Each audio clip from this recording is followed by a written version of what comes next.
Sir, I wish to offer my hearty congratulations to the Honorable the Chief Minister on the budget that he has been able to present to the House this year.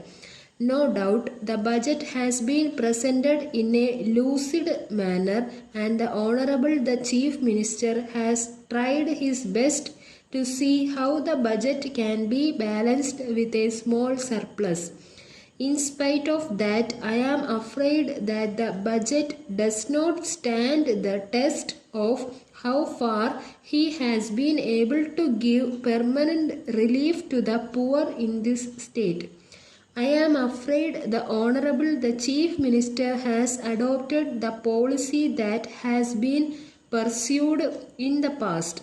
The finance ministers in the past had only one thing before them.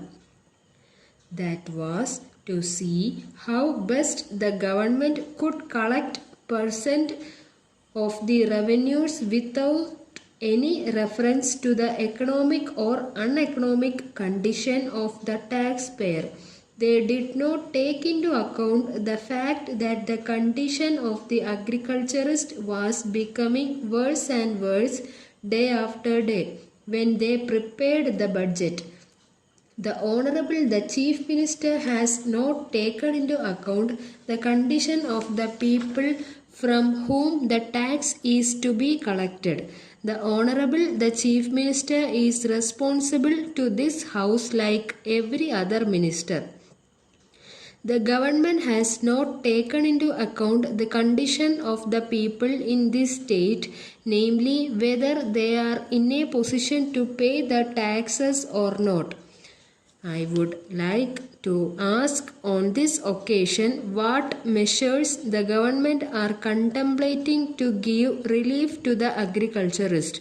I hear that instead of giving relief to this class of people, there is going to be a measure brought forward in this House which will increase the burden of the agriculturist taxpayer in this state.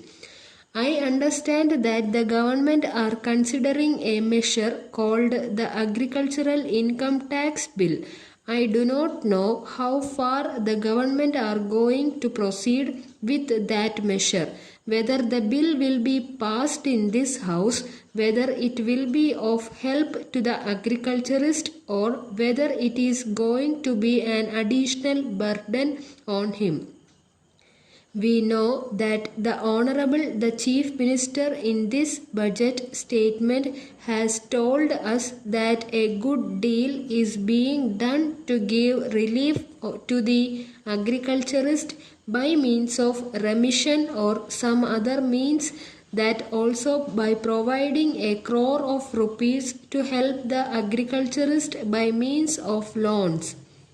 These are very favorable so far as the agriculturist is concerned, but the burden of the agriculturist is so heavy that these small reliefs will not go a long way to help him so far as his primary needs are concerned.